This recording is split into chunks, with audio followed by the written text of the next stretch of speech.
Right, morning guys. Very next morning after last night.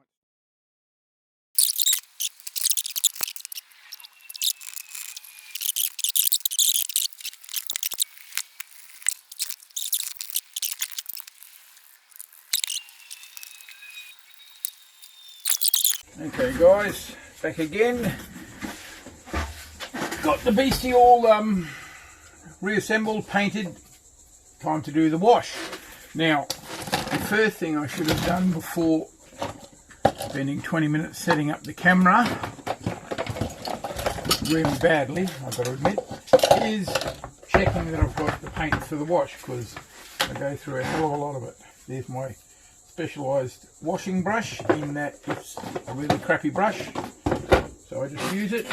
And a couple of things when you're doing this, can help to make yourself a stand, and the easiest way I found is I've just mounted a magazine in a bit of heavy wood, and I've got my stand. Plaster is held where I want it to be. And number two is, after you slap on the black wash, wipe it off with a soft cloth or a paper towel that has not got an embossed pattern, because you don't want to dab it off and leave little flower prints all the way along, unless that's what you're looking for. So all you do is slap it on and wipe it off. And you can see how dirty it is, but I can just get some of the Tamina wash, Tamina thinner, and move it around wherever I want.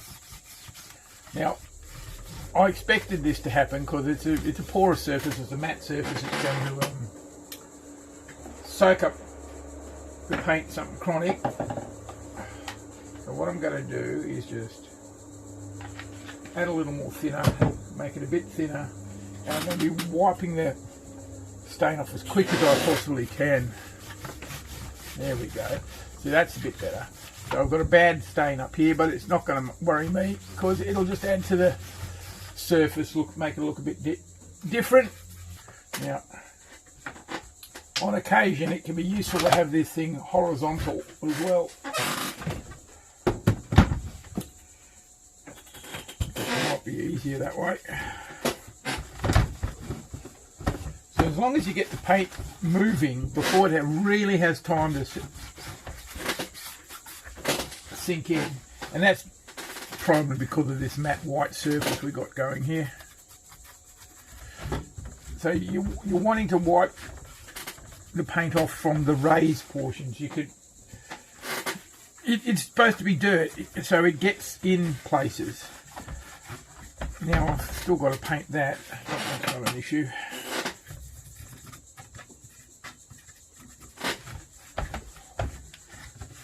So you just want to get it in a crevice and pick out details. You might notice there's a few bolts missing.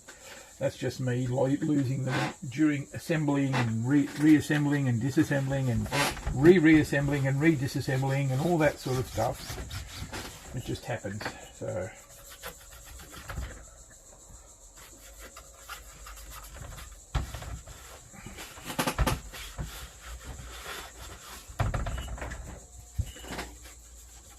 you've got to try and be a bit methodical so you don't miss any spots, because you don't want like a big clean patch. Wouldn't look natural. You could also do this with a sponge, I'd probably assume. Just, as long as you haven't got it, the sponge saturated with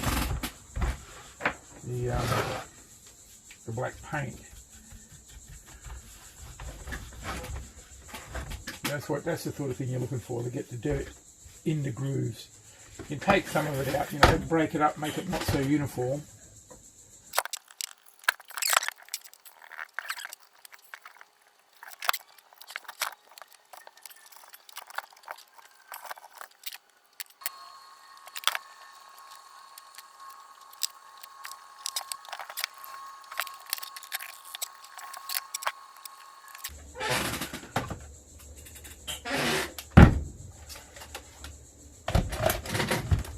Alright, that's the first stage of the weathering done.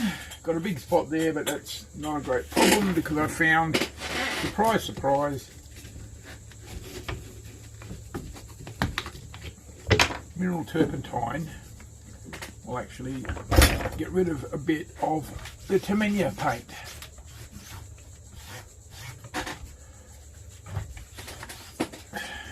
And when you got to get rid of a bit of the enamel, surprise, surprise, the Terminia XF20 seems to help with that. So go figure.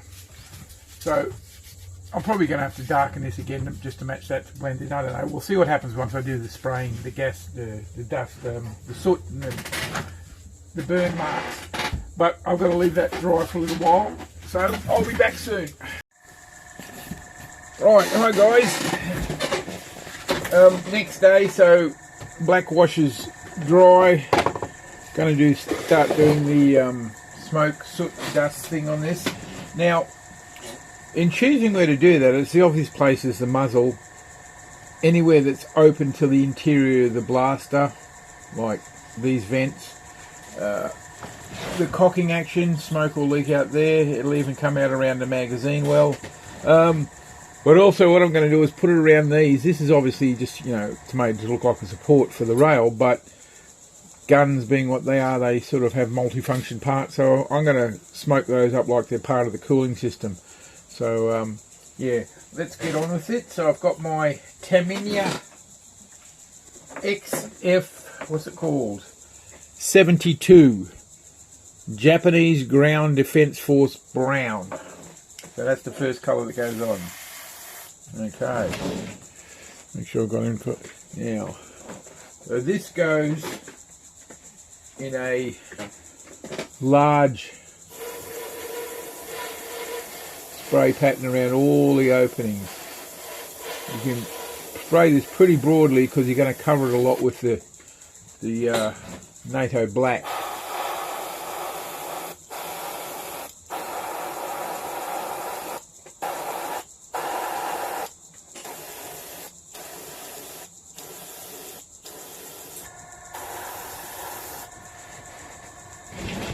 Sorry, trying to keep this in shot all the time.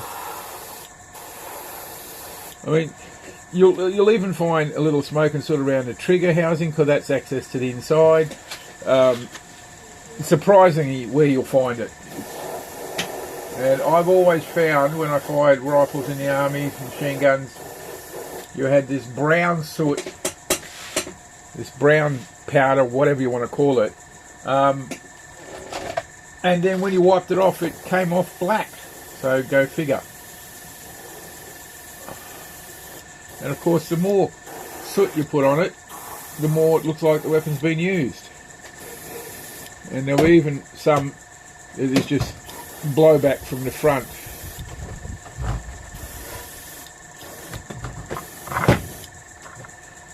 And I'll do the rest of this. Sorry if you can't see it all, but I've got a limited camera set up at the moment. Okie dokie.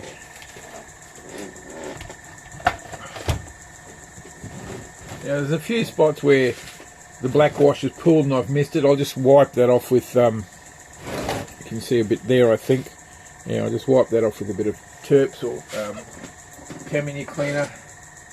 Don't forget the underside of areas when you're doing this. And don't try and, because it's smoke and soot, it's not going to be, you know, it's not going to smoke up to this point, then not get any of the grey. It will just go everywhere. Mix up my NATO black now. NATO black is a perfect colour to use because it's a very flat, dull black, very, for want of a better term, it's very like old rubber tyre like colour, but it's even flatter than that. It just looks so much naturally like soot. I mean, if you've ever done modelling and you've used the plastic sprue the models come off, if you burn that black sooty smoke you get, you can use it in your models for, you know, just to simulate black sooty smoke. This paint comes out pretty much the same colour. It's pretty good, and it's just the usual thing. A few drops of paint, a few drops of the thinner. Now when I'm doing this, I don't even bother to clean the brown out of the airbrush, because the black will just take care of it. It just goes over everything.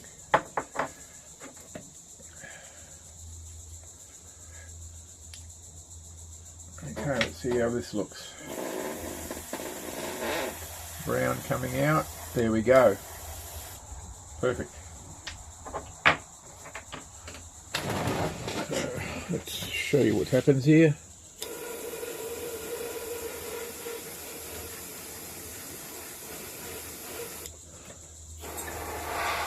I tend to go in a bit closer with the black. You don't want to cover all the brown, but just a little bit, leave a little bit showing.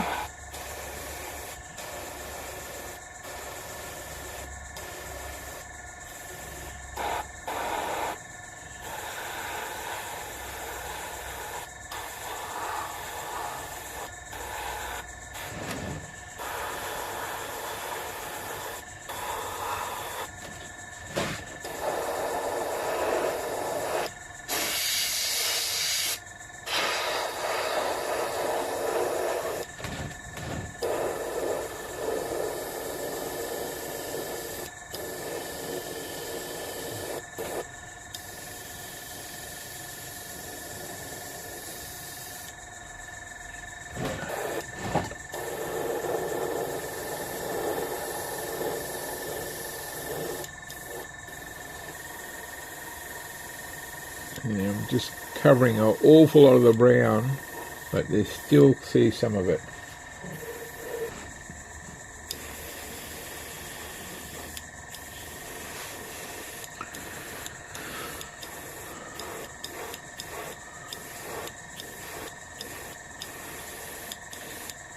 There we go.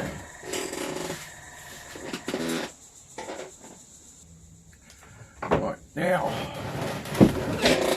Right, hi guys, Andy work.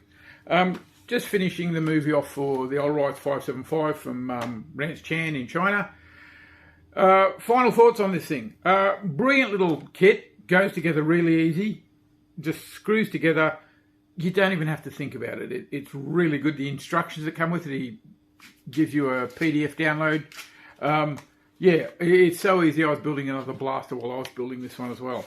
Okay, now, pros and cons. As I said, pros, looks really good, goes together good, really strong and sturdy, really chunky, so good for gameplay. The cons are not many, they're just one or two little things. The first one is not really an issue. It's the bearings that come with the pump to make it work. He gives you plastic ones you can print in the STL files, but he recommends getting the metal bearings, and I do too. They're MF633ZZ from memory. I'll put a link down below in the movie. Put them and you'll have no problems there. The only other thing is this little tab here, which is the trigger actuator from the front, is a little bit flat and thin. So print it out of carbon fibre or modify it yourself, make it a bit stronger. I put a square on the back of mine and a recess in the trigger drum. It fits together, so it locks together a bit because I had a breakage here. Other than that, great little gun. Yeah, I really can't find anything really a great problem with it. Get yourself one. It's on his Etsy page, a digital download. It's about 18 bucks Australia. Yeah, enjoy. See you for the next build, guys.